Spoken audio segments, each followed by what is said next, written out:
Shalom, shalom, peuple de Dieu, mesdames et messieurs.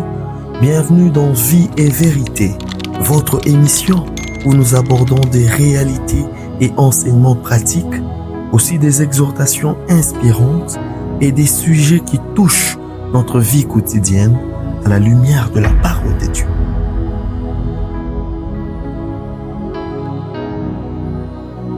Bien, aujourd'hui dans Vie et Vérité, nous abordons un autre sujet crucial, le service aux autres.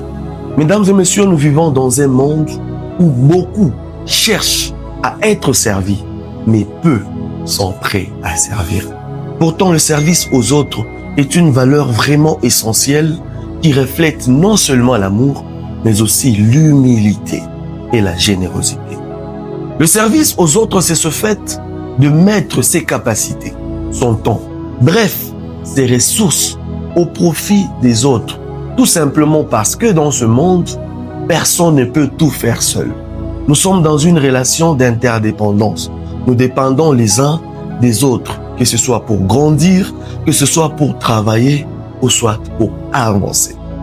Comment arriver à bien servir les autres? Il y a plusieurs manières de le faire. Nous allons relever juste un seul aspect important. Servir sans forcément attendre une récompense immédiate. Et là, nous tenons à attirer l'attention à cette attitude à vouloir tout monnayer. On ne monnaie pas tout le service rendu.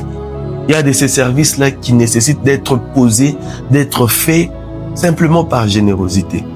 Et ce que j'aime avec ça, c'est que l'attitude à vouloir tout monnayer peut te fermer des portes.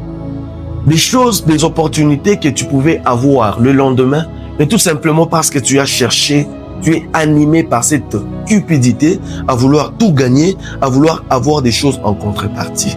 Et là, tu peux perdre beaucoup de choses. Une illustration, je vois un jeune qui a refusé de rendre service à un entrepreneur, tout simplement parce que ce dernier n'a pas pu le payer. Et à l'avenir, quelques mois après, cet entrepreneur est arrivé à implanter une grande, je dis bien une grande entreprise.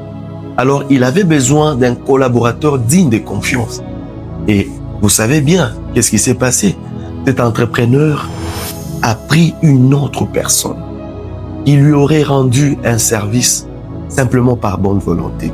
Alors, voyez, c'est que l'attitude de chercher toujours à monnayer le service peut vous faire perdre. Alors, l'avantage que j'aime avec le service aux autres, c'est que ça peut vous ouvrir des opportunités. Je vois dans la Bible, nous sommes dans Genèse, le chapitre 24. Nous voyons Rebecca qui a simplement rendu service au serviteur d'Abraham. Il lui a donné de l'eau, il a aussi donné de l'eau à ses chameaux. Et cela lui a ouvert la voie du mariage à Isaac. Alors, mesdames et messieurs, retenez que servir les autres ne signifie pas tout faire gratuitement ou soit se laisser exploiter, non.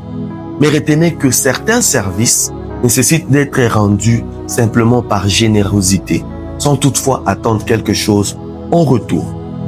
Bien, mille merci à ceux-là qui nous encouragent et qui nous soutiennent, qui nous suivent de partout.